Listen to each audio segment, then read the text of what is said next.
Au cours de cette introduction, je vais vous présenter comment créer un cylindre automatiquement à l'aide d'une application et des API de SolidWorks. Les API de SolidWorks sont disponibles dans l'aide de SolidWorks, rubrique d'aide API et compléments, et sont toutes listées à l'intérieur du sommaire ou de l'index.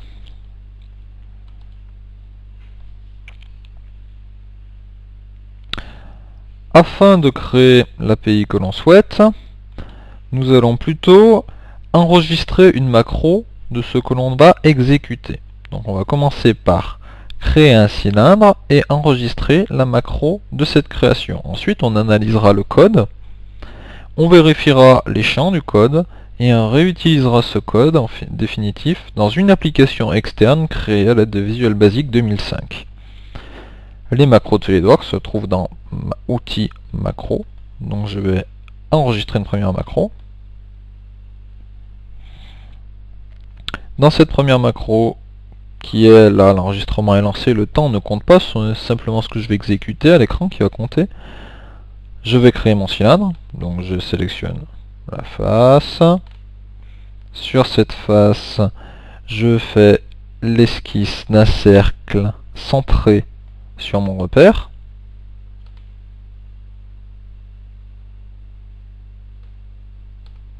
Allons donc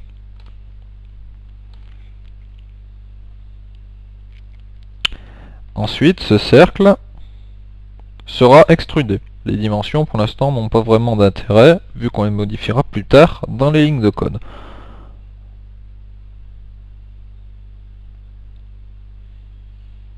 Je l'extrude d'un côté borgne sur 10 mm. On valide. Et enfin,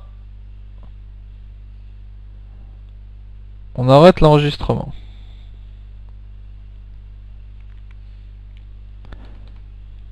Je dépose ma macro quelque part sur mon bureau. Maintenant, on va analyser ce qu'il y a à l'intérieur de cette macro. Donc toujours outil macro, par contre cette fois-ci édité, et je vais aller dans VBA, l'éditeur Visual Basic disponible dans SolidWorks, qui est relativement bien fait, qui nous permet d'analyser le code de la macro. À gauche, vous avez des objets SolidWorks, les modules qui ont été créés. Ici dans ma macro, elle comprend que le module macro 11. Donc je suis dans le module macro 11, là dans la fenêtre active. Dans le module macro 11, il y a deux parties ici qui ont été faites. Une première partie qui est la partie déclaration, qui est caractéristique avec ses dim quelque chose as un type de variable. Et la deuxième partie qui est la partie qui comprend le code. Ici je n'ai créé qu'un code, c'est-à-dire le asub, ici appelé par défaut main, qui comprend toutes les fonctions de ce que j'ai fait à l'écran. La première ligne est importante, c'est celle qui permet de prendre la main sur SolidWorks. Set SWAPP égale application.solidworks, ça veut dire que la variable SWAPP, que l'on peut appeler d'ailleurs différemment, ce n'est pas important, qui est déclarée en haut en tant qu'objet, sera maintenant l'application SolidWorks. C'est-à-dire qu'à chaque fois dans le code en dessous que je ferai référence à SWAPP, je ferai référence tout simplement à SolidWorks. Ensuite, on set une deuxième variable, on prépare une deuxième variable, la variable que l'on a nommée part. Encore une fois, part, au niveau des déclarations, est un objet.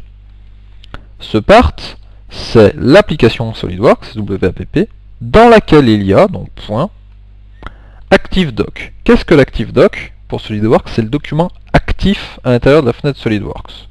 Donc quel que soit le nom, que ce soit un assemblage, un dessin ou une pièce, le part désignera le document actif dans SolidWorks. Et ce, indépendamment du nom part. Je pourrais l'appeler product, ce serait, si dans SolidWorks il y a une pièce, ce sera un document pièce. Ensuite, dessous, bool status, c'est une variable de type booléen. C'est-à-dire que je demande d'effectuer quelque chose ici. Cette chose que je demande d'effectuer, c'est la fonction selectById2. C'est-à-dire que dans part, c'est-à-dire le document actif de SolidWorks, je vais chercher une sélection